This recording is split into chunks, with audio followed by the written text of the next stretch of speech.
In this short video, I'm going to give you a demo of the additional features of Cite-Builder that you unlock when you take out a premium subscription. If you haven't already done so, I'd recommend that you watch the basic feature demo video first and then come back to this one. To access the premium version, you click on the big purple premium button on the home page or click the premium link in the menu. If you already have a premium subscription, you'll be prompted to log in. In this case, I'm already logged in, so I don't get prompted a second time. And if not, you'll have the option to sign up to premium, after which you'll be able to access the premium features. Now, the premium features I'm going to show you are personal templates, favorites, and rule search. Let's look at rule search first.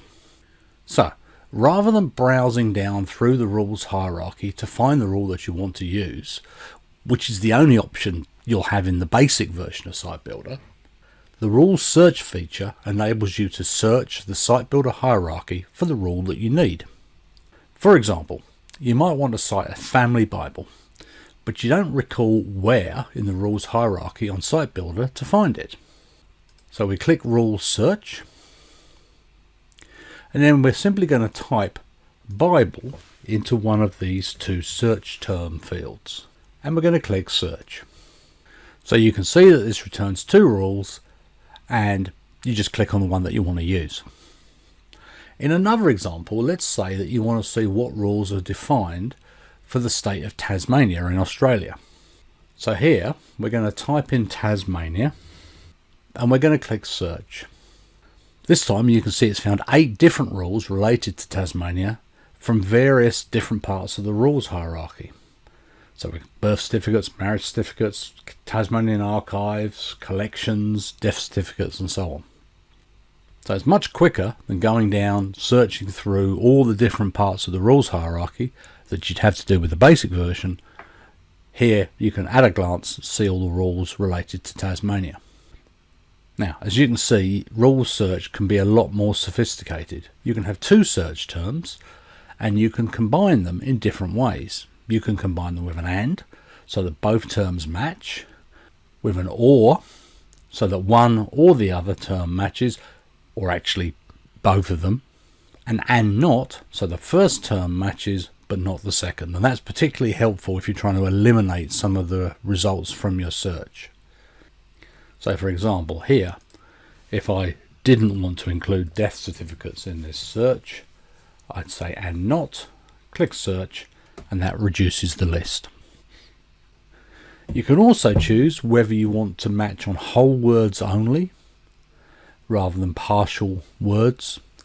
And finally, you can decide whereabouts the rule search looks for matches. So by default, the rule search will look in the name of the rule.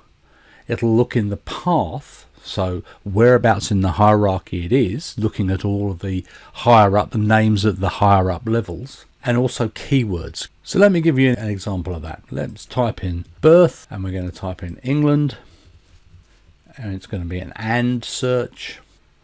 So you have 10 results coming back, which includes, strangely, marriages and some deaths, which you'd think was a bit odd given that we've specified birth. But in fact, if you hover over one of these odd results, you can see that it's been found under civil births, marriages and deaths. And that's why birth is matched, but also marriages and deaths. So what I'll do here is I'll uncheck the paths and I'll search again. And this time it narrows it right down. It's only looking in the rules names and keywords. Keywords are something that we've added to a number of rules just to make searching a little bit easier, where there might be a little bit of ambiguity. So, for example, we saw earlier when we were searching for Tasmania, a number of rules which have the state abbreviation TAS for Tasmania in the name. In these rules, we've also added Tasmania as a keyword so that the search will find the rule. Now let's talk about personal templates. So you're likely to have some sources that you cite often or rules that you use often for different sources. And to save yourself time, you can save these as personal templates. So, for example, let's say that you cite the Freeman's Journal in the British Newspaper Archive regularly. So you'd normally go to newspaper, newspaper article, no author online, and in the newspaper name we would put Freeman's Journal, and we'll put Dublin as the publisher address, and we find it in the British Newspaper Archive, and we've also got the URL. So this is the information that we're going to put in every time we cite this particular source. Obviously, we'd vary the article title and the page number and the date that we access it and the publication date of the particular issue of the Freeman's Journal. But this information is going to be the same every time. So we're going to save this as a template. So we're going to give it a sensible name, a name that makes sense to us. Let's call it Freeman's Journal in BNA. And notice here that we also list the 3 styles, and we may decide that we're never going to use Harvard or MHRA. We're only ever going to use Evidence Explained, so we can save that in our template too. So let's just save the template, and now let's go back to the top level. And now you'll see at the top level, in this sort of pinky purpley color, we have a template. When you click on it, works just like any other rule, apart from the fact that you've got information already filled out in there. Now, over time, you're probably going to accumulate a lot of these templates. As you can see, I've now got 8 of them, but of course this is just a demo, and I'm sure you'll accumulate a lot more. So you might reach a point where you want to do a little bit of housekeeping. If we click on Manage Personal Templates, we have a few options here. We can change the order in which the templates appear, so we can move them down in the list, we can move them up. There's a couple of little secret keystrokes here. If you do a shift down, you can move it all the way to the bottom. Shift up goes all the way to the top. So you can rearrange the templates in the order that you'd like them to appear. We can edit them. We can rename them. We can delete any that we don't want anymore. You can also export the templates to a file. And you would want to do that for backup. And you might also want to do it if you want to move to a different PC or a different device, or if you just want to use a different browser. Instead of using Chrome, you want to use Safari, or you want to use Microsoft Edge. Now this is because the personal templates are stored within the data folder of that specific browser on that device. So you should always back them up regularly just to make sure that they're available if you change devices or change browsers. Now another use of exporting templates is that if you've created quite a few useful ones, you can share them. You can share them with other Cite-Builder users. So you can export them to a file, and that person can import them in to either replace their own templates or to add to their own templates.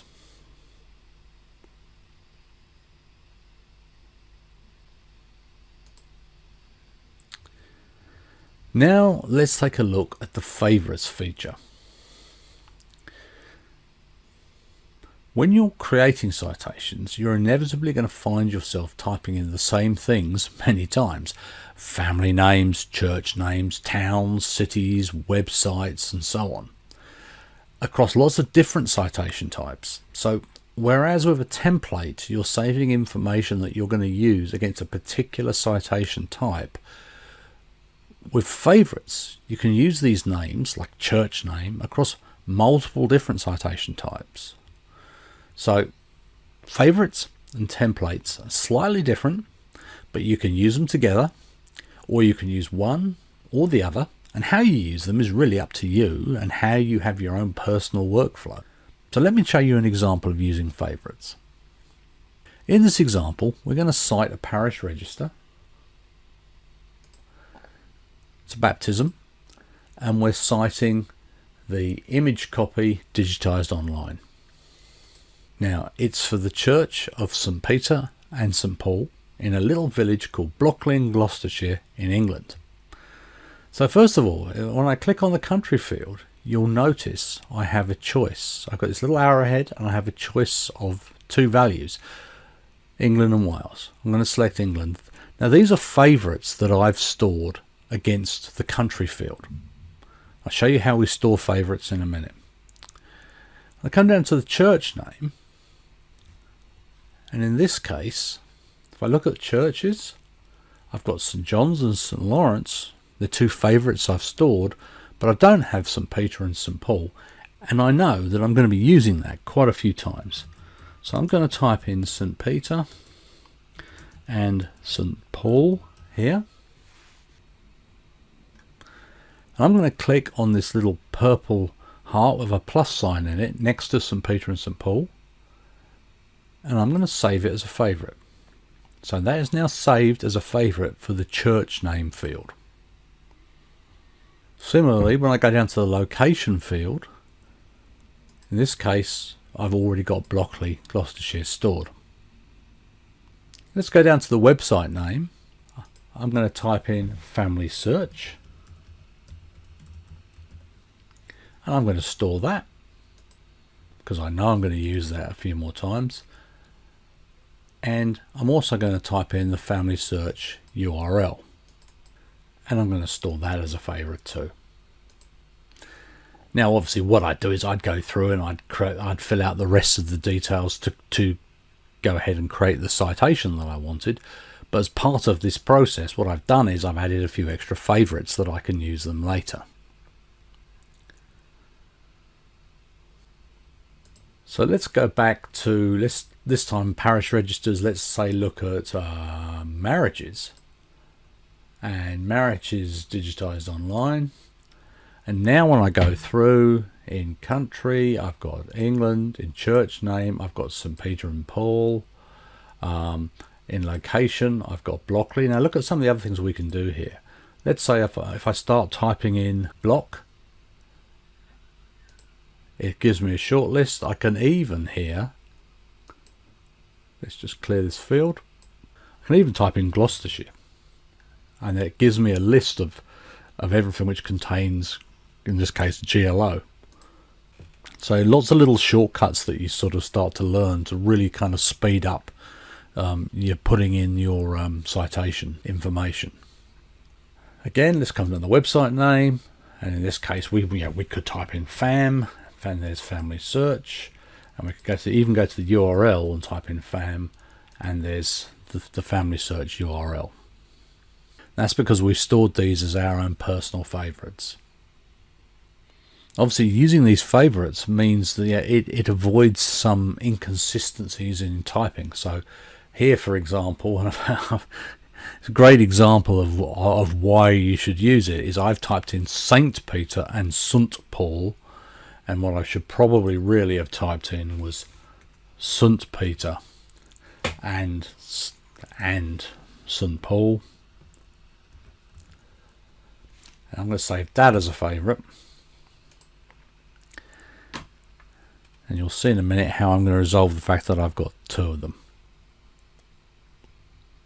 Now you might be thinking, well, hang on a minute, I could have just created a template with that stuff. And yes, you could, but again, bear in mind that you can now use these favorites against any of the citations where there are fields of the same name. So let's go and have a look at monumental inscriptions and churchyard online. And so we've got a church name field, and there's our St. Peter and St. Paul, and we've got our church location, and there's Blockley. So we can use those favorites across two rules of completely different kinds because the field names are the same, and you've stored them as a favorite. Now obviously over time, just like templates, you're going to build up a lot of favorites, and so just as with templates, there's a way to manage them. So let's go back to the top level. I'm going to go to manage favorites. These are organized according to the field names, and you can change the order in which they appear in the drop down list. So within the church name field, St. Peter and St. Paul is at the top because that's the last one I added. So by default, the ones that appear at the top of the list are the most recent ones that you've added. But you might want to change that. So I might say I really want St. John's at the top all the time because that's the one that I use most often. Now notice I've got these two here, so let's delete the one that's wrong. Just delete that one. So we get rid of that from our list. And we can also edit them. So let's say, for example, I do think to myself, maybe I should have St. Peter and use an ampersand there. Then I'll just go and change that.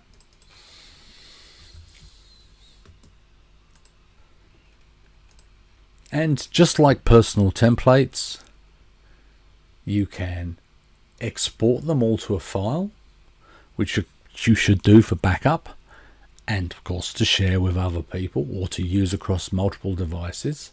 And you can import them, to restore from a backup, or you can import, you've been sent a whole list of useful URLs, for example. So for example, if you look here, let's say I wanted to export all of my URLs. I'm just going to select all of these. I'm going to export the selected favorites to a file, and those are exported. Now someone may come along who doesn't have those URLs, and they can just import those favorites, and you have an option whether or not you want to overwrite all of your existing favorites or whether you just want to append them. So I hope that you found this introduction to these 3 premium features useful, and that if you sign up to a premium subscription that you'll find them useful and productive when you're citing your sources using Cite-Builder. Thank you.